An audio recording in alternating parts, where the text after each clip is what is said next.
zone cargo-pastorale de Djambala. C'est carrément le fonds de soutien qui a financé pour le ministère de l'Agriculture. Le fonds de soutien à l'agriculture. À l'agriculture. Oui. Depuis quelle année? Depuis 2013, quand il y avait la municipalisation. On a mis un cadre d'Agri-Congo pour l'expérience technique. Donc je suis le représentant d'Agri-Congo ici. Bon, c'est un groupement. Sous le groupement, il y a le représentant qui est là du groupement. Si c'est pour visiter le centre, lui pouvait quand même vous expliquer comment on fait ici. Mais en réalité, nous sommes en octobre. En octobre, ici, sur le groupement, nous avons un problème des insectes. Donc, en réalité, ici, les activités, ça marche bien en saison sèche. Décembre, mais là, carrément, le périmètre est en jachère. On attend quand même. On a essayé de faire, mais il y a des insectes qui carrément ravagent les plantes. Donc, en réalité, tous les maraîchers, à ce moment, s'ils sont un peu à la cité, passer par là, chercher un endroit où ils peuvent cultiver, c'est un peu ça. Et qu'est-ce que vous faites ici essentiellement? Essentiellement, on fait le maraîchage et le levage, le porc. On avait aussi la bergerie. Compte tenu Ici, il y avait quelqu'un qui gérait, mais il n'était pas tellement disponible.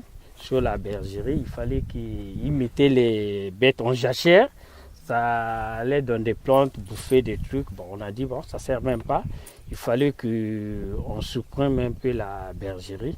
La personne venait d'où? Non, il était d'ici, du groupement. Du ministère de l'Agriculture. Non. On prend quelqu'un du groupement, on le place à la gérance de la bergerie. Oui. Du ministère de l'Agriculture, c'est seulement moi qui ai des Agri-Congo. Oui. Tout ce monde-là, ce sont que des membres du groupement qui, moi, je gère.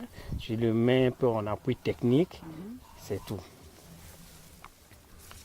Et donc, du coup, la bergerie ne marche plus? Oui, ça ne marche plus parce que avant, au début, le fonds de soutien donnait au moins quelque chose. Appuyait. Bon, donc, le fonds de soutien, dès qu'il a laissé carrément au nom du groupement eux-mêmes, bon, tu vois, c'était devenu un peu compliqué pour le monsieur qui gérait la bergerie. Chercher un peu de trucs pour le faire manger là. Carrément, il laissait en jachère pour qu'il passe par là manger. Et puis les amis, ils étaient venus plein de chez moi, mais regarde les moutons là, tout, on les laisse en jachère, ça nous dévase les plantes. Il fallait que moi je prenne l'engagement. J'ai créé au tutelle, regarde la bergerie là ici, ça marche pas. Lui, il ne pouvait pas acheter les maïs à chaque moment. Il ne pourrait pas. Donc, il les laisse à l'air libre. À l'air libre, qui mange. Et en allant manger, il dévaste encore voilà, les tomates des autres. Donc il fallait que lui paye. Donc c'était devenu compliqué. Il fallait qu'il paye l'aliment de bétail. Non, paye ce qui va, les animaux aillent dommager. Oui, mais il va dédommager les plantes parce que lui, il manque d'aliments de bétail. Vraiment, il n'arrive pas. C'est ça le problème de fond. Voilà, le fond c'est ça. Il manque d'aliments de bétail. Comme il n'y a pas l'aliment de bétail, il les laisse à l'air libre pour aller manger. Voilà. Il mange tout ce qu'il trouve. C'est leur passage. Les autres disent dédommagez-nous. Vous dit avec quoi? J'ai pas l'argent pour acheter l'aliment de bétail. Donc ça devient compliqué. Il fallait qu'avec le fonds de soutien et ma tutelle, il fallait qu'on le vende pour chercher qu'est-ce qu'on peut faire avec cet argent-là. C'était que tout. Et puis après, vous avez fait quelque chose avec l'argent? Oui, on a acheté certains porcs. Oui, on a acheté vaut mieux de porcs que la bergerie. Oui. Donc on a acheté d'autres porcs. On a remis là. Et les porcs, c'est bon? Ça marche? Bon, ici le porc, au début, quand le fonds de soutien financier, on a acheté les aliments depuis Brazzaville, les laitiers, on a ramené ici. Mais maintenant, là, quand on a laissé aux mains du groupement, donc ça devient compliqué pour eux, les éleveurs, pour faire manger le porc. Donc ils vont à la cité, chercher qu'est-ce qu'ils peuvent trouver dans les restaurants. Mais ici à Djambala, les restaurants, moi, je ne le vois pas. Je suis arrivé ici, ça fait presque un an. Je ne vois pas de restaurants. Donc ici, débris vraiment malgré. Si c'était moi, le responsable d'ici, on ferme ça. Ça ne peut pas marcher comme ça. Bon, comme ce n'est pas moi qui prends des décisions, on les laisse faire ce qu'ils pouvaient faire. Avec le soutien de Dédé Élevage, souvent, je le vois, je lui dis, mais comment on peut laisser les éleveurs eux-mêmes essayer de gérer? Ils n'ont pas d'argent. Ils ne peuvent pas acheter le camion de véhicule de Grèche depuis Brazzaville, ici, ça coûte cher. Ils ne peuvent pas. Un coup d'arrêt, parce qu'il y avait un bureau sortant qui n'existe plus. Maintenant, il y a un bureau provisoire qui essaie un peu de gérer les choses. Bon, en principe, pour la porcherie, sincèrement, on s'arrange. Bien que mal, parce que vous allez vérifier, vous aurez la chance de voir ces bêtes, ces porcs. Je crois qu'ils se portent bien, malgré les difficultés qu'on a pour les nourrir un peu comme il le faut. Et puis, je crois que sur le plan des, comme le chef de centre a su le dire, sur le plan de maraîchage, c'est pas seulement cette année, c'est depuis la création de ce centre. Vers octobre, on a des difficultés, il y a des insectes qui bouffent. Donc ce sont les questions qui se posent à ce groupement, à qui l'État a mis les installations en place, à leur disposition. Il dit allez-y, utilisez les installations à faire le maraîchage, la porcherie et tout. Mais le groupement a besoin d'appui. Les gens qui cultivent ici, c'est définitivement ou c'est temporairement le temps de la formation? Non, c'est définitivement. Ils sont installés là? Oui, ils sont installés. C'est pas prévu pour former des gens et après ils s'installent à leur compte ailleurs et d'autres arrivent. C'est pas ça, c'est pas une école. Ce centre a été construit par le Fonds de soutien à l'agriculture lors de la migration accélérée du plateau. L'objectif c'était quoi? C'est former les jeunes de Djambala à pratiquer le maraîchage. Et le Fonds de soutien avait apporté des techniciens pour former les jeunes. Il y a eu des jeunes qui ont été formés ici, dans ce centre. Et c'était un centre de relais. Ça veut dire quoi? C'est un centre de relais que vous êtes formés, vous travaillez, dès que vous avez l'expérience, vous prenez sur les autres. Pendant que les autres sortent, les autres remplacent. C'est un centre de formation, d'encadrement. Et c'était sous, on avait donné ça à Agri-Congo, parce que nous travaillons en collaboration avec Agri-Congo. Voilà. Donc pour qu'un technicien d'Agri-Congo puisse former les jeunes et pour nourrir la population de la zone. Mais sauf que lorsqu'on a mis ce centre, avec le maraîchage et la pisciculture, mais ce centre a un sérieux problème. Il n'y a pas de sérieux problème.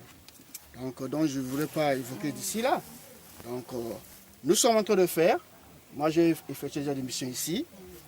J'ai rencontré une dame qui m'a montré même là où elle travaille. Je lui ai dit non, votre plantation est attaquée, il y a carence. Donc il faut apporter. Et même sur le criquet, ils sont en train de parler. Je les ai dit non, mais parce que nous sommes dans un terrain là où vous utilisez, je dis qu'il n'y a pas le désherbage. Ça veut dire que lorsqu'il n'y a pas de désherbage, les prédateurs profitent. Je vais demander de nettoyer le centre. Donc c'est un centre d'encadrement. C'est un centre d'encadrement. Donc lorsqu'on forme, vous avez atteint l'expérience, le niveau est élevé, vous sortez, les autres remplacent pour la formation. Ici là c'est 5 hectares. 5 hectares. Et tous les 5 hectares ont été déjà utilisés? Non, il y a des parties qui ne sont pas encore utilisées. Jamais utilisées. Hein? On peut profiter. Ces parties qui ne seront jamais utilisées. Là c'est le commencer là, et puis après voir comment on fait la reconversion des parties utilisées.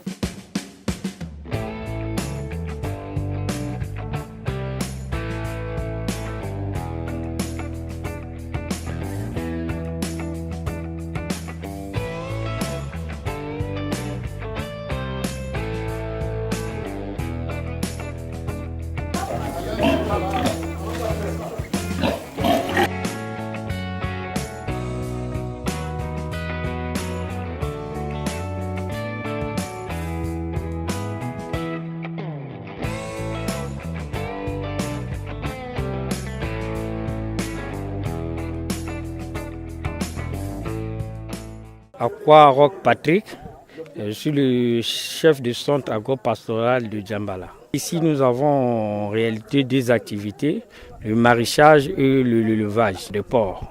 Bon, au niveau de l'agriculture, on a le maraîchage. On fait les légumes, les carottes, les aubergines, les pastèques, c'est ça.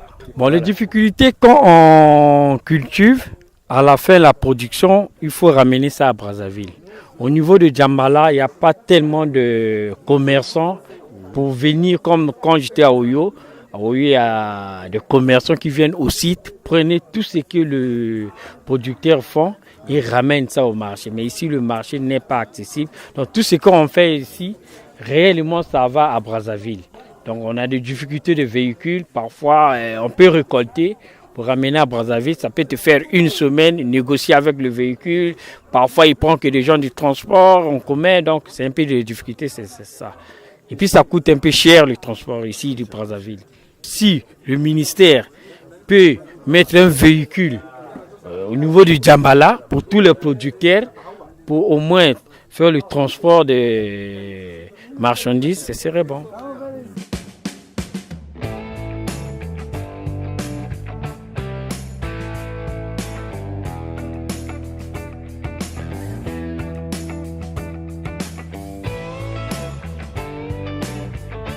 Il y a les insectes là qui nous mangent beaucoup de piments. Là. Il y a les grillons qui nous empêchent de faire la culture de choux en mois d'octobre.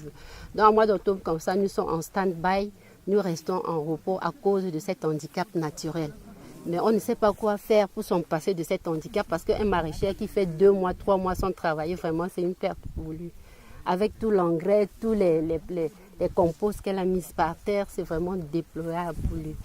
Donc nous n'avions pas moyen pour nous épargner de ces grillons, de ces insectes vraiment diaboliques là, qui nous défassent les produits là. Vraiment, nous sommes vraiment découragés. Par rapport au compost, Comment elle prépare son sol? Nous n'utilisons pas le produit naturel. On mélange le produit naturel avec le produit chimique. On utilise la drèche, on utilise la fiente de volaille, on utilise les excréments de porc et on mélange avec l'engrais chimique qui est MPK, urée. On fait un petit mélange pour y mettre. Si on ne fait pas ça, avec un peu de calcaire pour nourrir un peu la terre. C'est comme ça qu'on fait pour cultiver ça. Et s'il n'y a pas tous ces ingrédients-là, le piment ne bouge pas. Le piment reste en stand-by, il ne grandit pas, il reste là, il devient nain. Il y a une portion là-bas que je n'ai pas bien entretenue. Vous allez voir, ça s'est resté nain, ça ne grandit pas. Donc vous allez voir la portion que j'entretiens bien. Et l'endroit, vous réutilisez l'endroit chaque fois ou bien? Bon, ça c'est un piment qui a déjà fait 1 an. On est en train de vouloir faire une expérience pour voir si on peut conduire un pied de piment comme ça 2 ans ou 3 ans. Oui. Parce que ailleurs, par exemple, quand nous on était à Agri-Congo de Combé à Brazzaville ou bien à Mayanga, on utilisait un pimentier comme ça seulement pour 6 mois. Après on enlevait, on jetait. Et quand nous sommes arrivés ici maintenant, on a fait une expérience pour voir si on peut utiliser un piment comme ça comme faisaient nos mamans 1 an ou 2 ans. C'est ça qu'on est en train de vouloir expérimenter là maintenant. Oui. Et donc c'est la première fois que vous plantez le piment sur cet espace? Voilà, c'est la première fois parce qu'on voulait faire ça à Brazzaville, il n'y avait pas l'espace. Raison pour laquelle on s'est retiré pour venir ici, pour avoir un peu d'espace.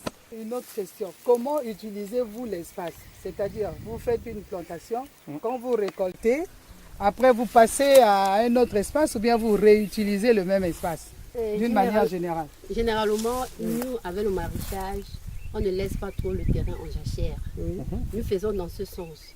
Le système que nous utilisons pour le maraîchage, par exemple, quand on était à Brazzaville, il n'y avait pas l'espace. On utilise un terrain comme ça. Après 3 mois, nous partons chercher les herbes ailleurs pour venir enfouir sous forme d'un terrain nouveau. À chaque fois, après 3 mois, on nourrit la terre. À chaque après 3 mois, on achète les composts, on achète la drèche, on achète on appelle ça la voirie, les déchets de cuisine. C'est bio là. Oui. Voilà, on enfouissait dans la terre pour cultiver. C'est comme ça que nous, généralement, c'est comme ça que les. Et ça, les c'était à maraîchers Brazzaville. font. Ça, c'était à Brazzaville. Mais ici, comment vous faites? Bon, ici, comme il y a l'espace, on peut faire comme ça. À un moment, on laisse cet espace en jachère, même pour 2 ans, même pour 3 ans, et après, on revient. C'est comme ça. Est-ce que c'est pas pour ça que les insectes sont installés, comme disait monsieur le directeur technique? Si ça reste en jachère, est-ce que ça ne favorise pas la faune sauvage et les insectes qui vont être présents après? Et puis dans le même sens, est-ce que vous avez intérêt à mettre toute la même culture ensemble avec le risque de propagation des maladies et des insectes, alors que si vous faites des alternances, ils auront plus de mal à se dire tiens là il y a ce que j'aime et je vais y aller à fond quoi.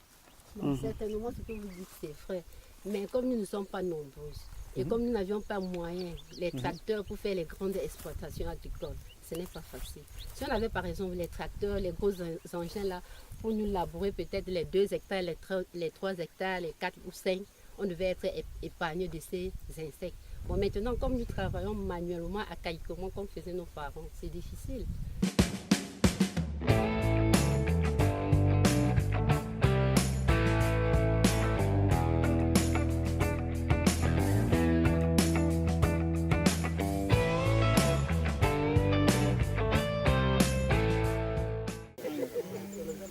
Voici le nouveau champ qui n'est pas attaqué.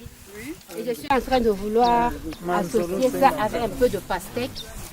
Attention, je suis en train de mettre le pastèque à l'intérieur pour expérimenter comme le piment part en hauteur et le pastèque. Voilà le pastèque par exemple derrière vous. Et l'insecte là aussi dévasté ça. Il n'y a pas moyen même de le faire. Donc nous sommes en train de faire ça pour voir si on peut associer la culture de piment et la culture de pastèque. D'accord, maintenant venez vers nous. Les bons compagnons, c'est le basilic, le coriandre, le haricot, l'oignon, le persil et la tomate. Voilà.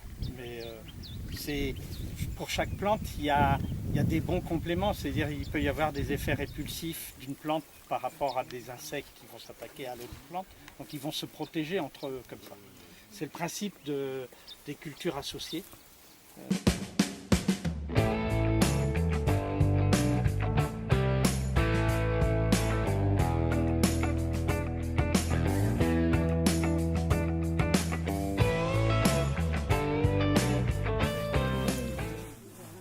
Allez-y, je vous en prie, nous votre champ. Quel problème y a-t-il ici? Combien d'hectares? Ici, c'est 3 champs de manioc. À 3 champs, c'est-à-dire 20 mètres sur 50. Et alors, ça fait 60 mètres sur 50. Sur 50. Ouais. Il y a des différentes maladies, telles que vous les voyez. Vous voyez les feuilles qui sont presque jaunes, ça c'est une maladie. Il y a aussi d'autres maladies, il y a des différentes maladies. Les boutures, là, vous les trouvez où? Les boutures, je les ai trouvées en Ango. Oui, je les avais achetées en Ango. Parce que c'est une Ngongara. Oui, c'est une variété. C'est pas un Ngongara. J'ai planté 1 hectare. Ouais. Vraiment, il n'y a pas de maladie. Donc ça dépend des différences. Parce que j'ai planté 1 hectare à côté. Il n'y a pas de mosaïque. Ngongara, oui. J'ai acheté ça en Ango. Je ne sais pas. Cette espèce, moi, je ne sais pas, je ne maîtrise pas bien. Et c'est la première fois que tu fais le manioc? Oui, c'est la première fois de faire ça ici à l'Agri-Congo. Sinon, à la cité, j'ai fait ça. Oui. Mais à la cité, il n'y a pas ces maladies? Pas complètement comme ici. Pas comme ici? Pas comme ici. Oui. Kabanza Faustin. De nationalité? Nationalité rwandaise. Ok.